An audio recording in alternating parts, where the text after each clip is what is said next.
Okay. Wanted to go over a few things. So we did Void Rift with this alt, and he was able to complete the whole thing. As you see, 100%. And we've been trying a few different build things. He's not as strong as the other character was just yet, but it's mainly because we don't have the same Lacrima. It's kind of expensive to move your Lacrima around, so let's go ahead and go over one of the big things here, and that's the Noble Sacrifice. So Noble Sacrifice.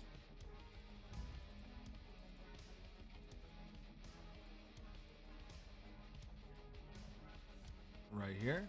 This is going to be one of the new Link Runes that came out for the season.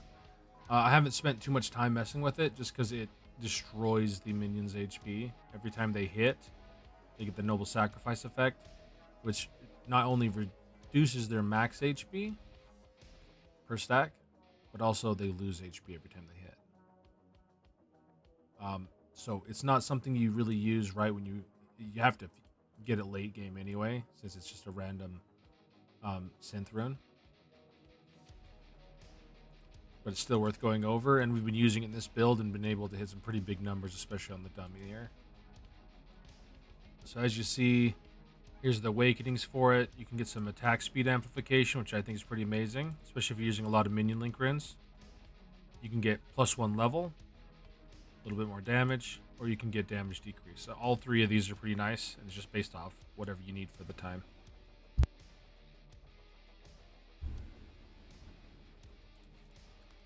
Since we're going over that rune, I've tried a few different things here.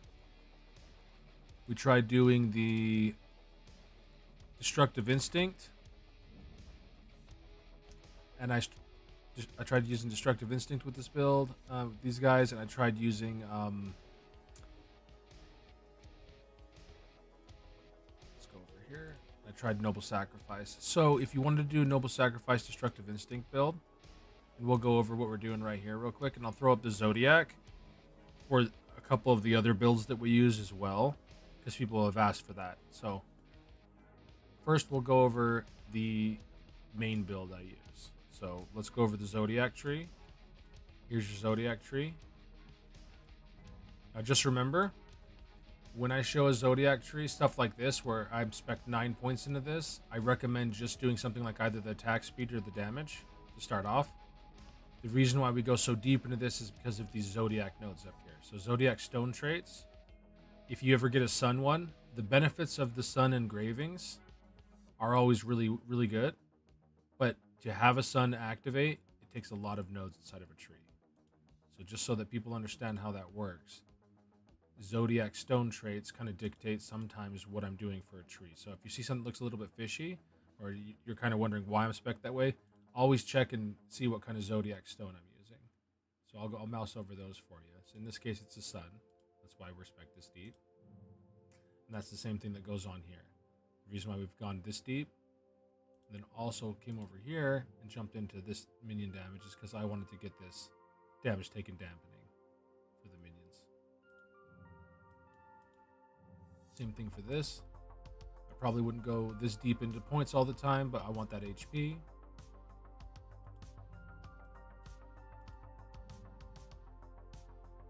Same thing for this one.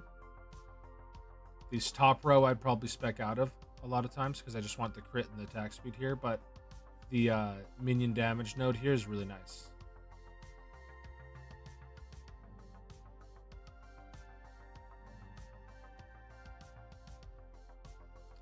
When you're first leveling up, you can always kind of go here for the crit rating if you need it. And if you're doing elemental minions, you just go down this tree.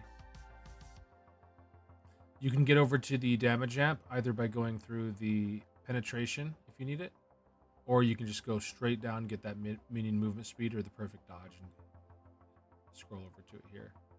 However you want to spec your character. Final few trees here. When I'm doing serpents and hard bosses, chaos damage is a big issue. So when you're first leveling, just kind of go into the crit rating and the attack speed. And then based off what you're dealing with, I'm dealing with serpents right now, so we went to chaos resist here. Just giving a reason why we're specing certain things for people.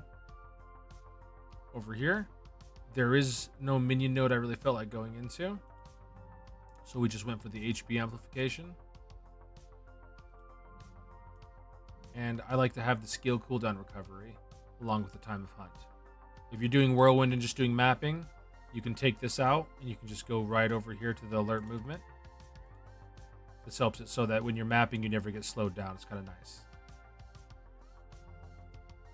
In this tree, if you're using the single Rune Knight, I would recommend speccing into an energy that helps your Rune Knight based off what you want. A few ideas is if you go into fire energy, the more they accumulate, the more damage they're going to do. Earth energy is going to help a couple of the uniques, such as the Knight's Belt, and it also decreases the physical damage that they take. Poison energy increases the movement speed, or the attack speed that they have, and lightning energy is going to increase the status effects that they do. I don't remember what cold energy does for some reason. So you can spec into those, and that's going to be the main Zodiac tree. Now, for the main specialization notes, the first thing I'm going to throw up is the first infographic.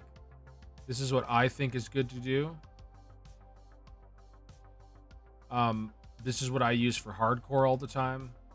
And this is what, the reason why I use this is because it's safest for me to always have a Rune Knight up with a dual Rune Knight spec.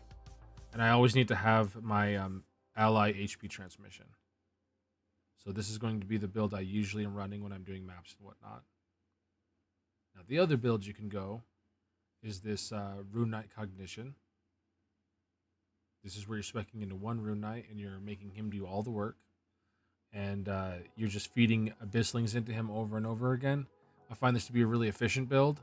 And I also find it to be a build that you should start with when you're first doing Rune Knights, to get you used to how the Rune Knight works and how to feed Abysslings into it. And then I would move into only double Rune Knights if you feel like you need the AoE, or if you're having a hard time keeping one of them alive. The benefit of switching to two of them and the uptime on them is a little bit difficult to maintain, so sometimes it's better just to stick with the one Rune Knight. I do like to use two though myself. If someone wants to know the best build, I think it's do the double Rune Knights if you can maintain them well. All right, the build we're gonna go over today though, since I already have build videos for that, is just this where the minions get low HP. So here we go. I'm gonna go away from the infographics for this one, since we're actually spec this way right now. So, more HP they lose, more damage amp you're going to get.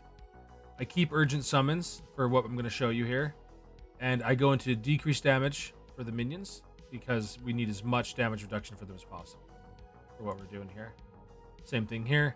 Absorb enhance, and that's only because of what we're doing in the final tree. And I kept the Rune Knight skill level, but if you're doing single target damage, I would definitely spec over here into something like Mark of Focus. Mark of Focus is going to be just wonderful for doing single target damage.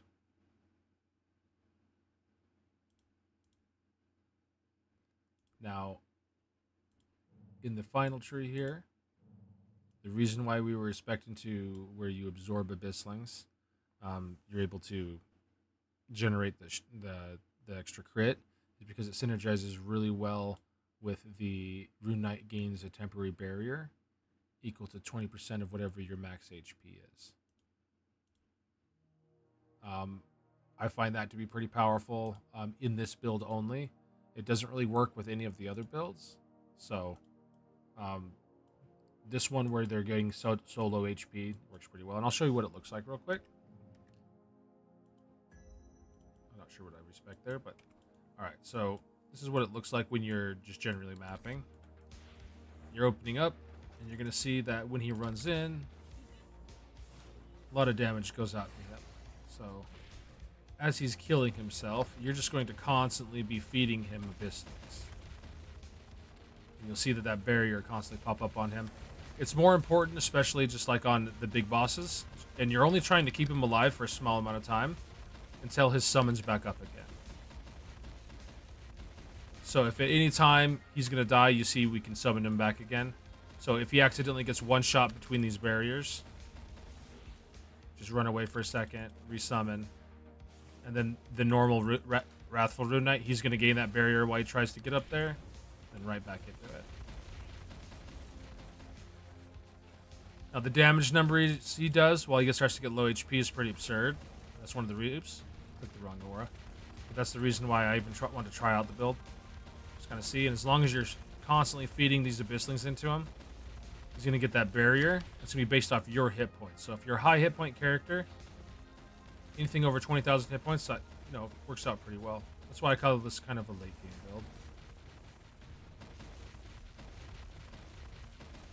But just wanted to show that with people. A lot of people have asked when I first started the season, hey, how does Noble Sacrifice work? Does it work? Some people were trying to use it. They weren't able to maintain it. I find that it maintains pretty well as long as you're doing that barrier buff to the minions. If not, you can also try out Destructive Instinct like I have here. This is mainly because when I'm mapping, sometimes he does die, and then I just resummon another one out, and they get that Destructive Instinct buff real quick. You don't have to use this, though. You can stick with kind of what I've been using. I replaced that, though, just because the minion damage source makes him take 14% more damage. And I figured, hey, I'd rather switch out with something that does a little bit less damage, because this is going to max out anyway. So you're getting the sources of damage from Noble Sacrifice, and you're getting it from your tree here.